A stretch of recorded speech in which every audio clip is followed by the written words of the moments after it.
Item ಯಾವುದೇ ಇರಲಿ try ಮಾಡಿ ಆಚಿ ಚಿಕನ್ ಮಸಾಲಾ. ಆಚಿ ಚಿಕನ್ ಮಸಾಲಾ.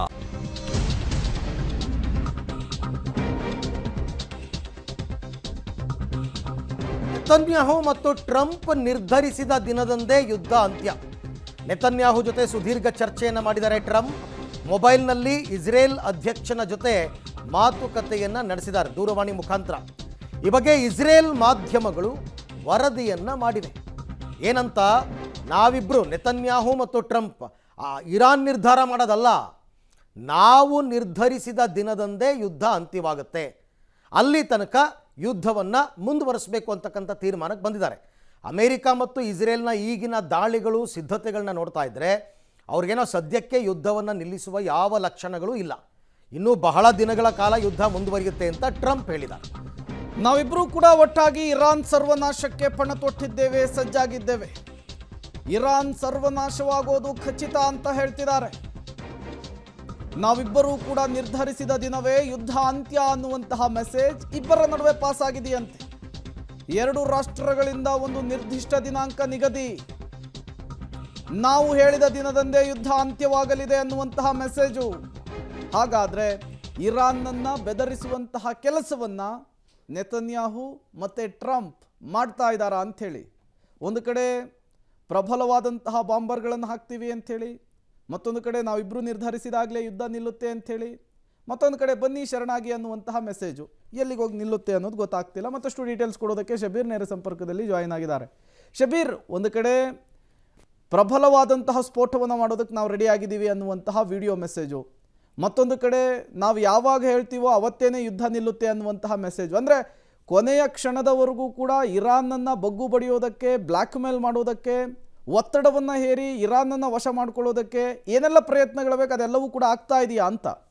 ಪ್ರೇಮ್, ನೋಡಿ, ಇಲ್ಲಿ ಎರಡು ಭಾಳ ಸ್ಪಷ್ಟವಾಗಿ ಕಾಣಿಸ್ತಾ ಇರುವಂಥದ್ದು. ಒಂದು, ಈ ಇಬ್ಬರು ನಾಯಕರ ಯುದ್ಧೋನ್ಮಾನದ ಮನಸ್ಥಿತಿ, ಮತ್ತೊಂದು ವೈಯಕ್ತಿಕ ಪ್ರತಿಷ್ಠೆ. ಈ ಎರಡೂ ಕೂಡ ಏಕಕಾಲದಲ್ಲಿ ಬಂದಿರುವಂತಹ ಕಾರಣಕ್ಕಾಗಿ ಇರಾನ್ನ ಮೇಲೆ ದಾಳಿಯನ್ನು ಮುಂದುವರಿಸುವಂಥ ಕೆಲಸಗಳನ್ನು ನಿರಂತರವಾಗಿ ಮಾಡ್ತಾ ಇರುವಂಥದ್ದು. ನೋಡಿ, ಇಸ್ರೇಲ್ ಮತ್ತು ಅಮೆರಿಕ ಇಟ್ಕೊಂಡಿರುವಂಥ ಎರಡು ಟಾರ್ಗೆಟ್ಗಳನ್ನು ಅಚೀವ್ ಮಾಡಾಗಿದೆ. ಒಂದು, ಅಯತುಲ್ಲಾ ಅಲಿ ಖಮೇನಿಯ ಹತ್ಯೆ ಮಾಡಬೇಕಾಗಿತ್ತು, ಆ ಹತ್ಯೆ ಆಗಿದೆ. ಇದ್ರ ಜೊತೆಗೆ ಇರಾನ್ ಇನ್ಯಾವತ್ತೂ ಪರಮಾಣು ಶಸ್ತ್ರಾಸ್ತ್ರಗಳನ್ನು ಹೊಂದದಂತೆ ಅಥವಾ ಅದನ್ನು ತಡೆಯುವಂಥ ಕೆಲಸವನ್ನು ಮಾಡಬೇಕಾಗಿತ್ತು, ಅದು ಕೂಡ ಆಗೋಗಿದೆ.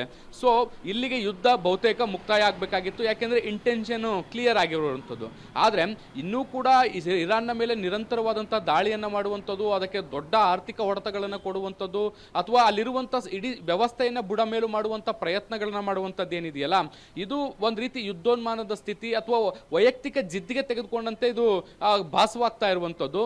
ನೋಡಿ, ಇವರು ಬ್ಯಾಕ್ ಟು ಬ್ಯಾಕ್ ಧಮಕಿಗಳನ್ನು ಕೊಡ್ತಾ ಇದ್ದಾರೆ, ದಾಳಿಗಳನ್ನು ಕೊಡ್ತಾ ಇದ್ದಾರೆ. ಅದಕ್ಕೆ ಪ್ರತಿ ದಾಳಿಯನ್ನು ಕೂಡ ಸಮರ್ಪಕವಾಗಿ ಮಾಡುವಂತಹ ಕೆಲಸವನ್ನ ಇರಾನ್ ಮಾಡ್ತಾ ಇದೆ. ಅಮೆರಿಕ ಅಧ್ಯಕ್ಷ ನಾವು 4 ವಾರಗಳಿಗೆ ಯುದ್ಧವನ್ನ ಮಾಡ್ತೀವಿ ಅಂದ್ರೆ, ಆ ಕಡೆ ಇರಾನ್ ನಲ್ಲಿ ಕೂತ್ಕೊಂಡು ಅಲ್ಲಿರುವಂತ ನಾಯಕರು ನಾವು 6 ತಿಂಗಳಿಗೆ ಬೇಕಾದಷ್ಟು ಯುದ್ಧ ಮಾಡಲಿಕ್ಕೆ ತಯಾರಿಗಳು ನಮ್ಮಲ್ಲಿ ಆಗೋಗಿದೆ, ನಾವು 6 ತಿಂಗಳು ಯುದ್ಧವನ್ನ ಮುಂದುವರಿಸಲಿಕ್ಕೆ ತಯಾರಾಗಿದ್ದೀವಿ, ಆದ್ರೆ ಎಲ್ಲೂ ಕೂಡ ರಾಜಿ ಸಂಧಾನದ ಮಾತೇ ಇಲ್ಲ, ನಾವೆಲ್ಲೂ ಕೂಡ ಬಗ್ಗಿ ಶರಣಾಗುವಂತ ಪ್ರಯತ್ನವನ್ನ ಕೂಡ ಮಾಡಲ್ಲ ಅನ್ನುವಂತ ನಿಟ್ಟಿನಲ್ಲಿ ಆ ಕಡೆಯಿಂದ ಹೇಳಿಕೆಗಳು ಕೂಡ ಬರ್ತಾ ಇರುವಂತದ್ದು. ಮಧ್ಯಸ್ಥಿಕೆಗೆ ಕೆಲವು ರಾಷ್ಟ್ರಗಳು ಮುಂದಾಗ್ತಾ ಇದ್ರು ಕೂಡ ಅದು ಸಮರ್ಪಕವಾಗಿ ಕಾರ್ಯರೂಪಕ್ಕೆ ಬರ್ತಾ ಇಲ್ಲ.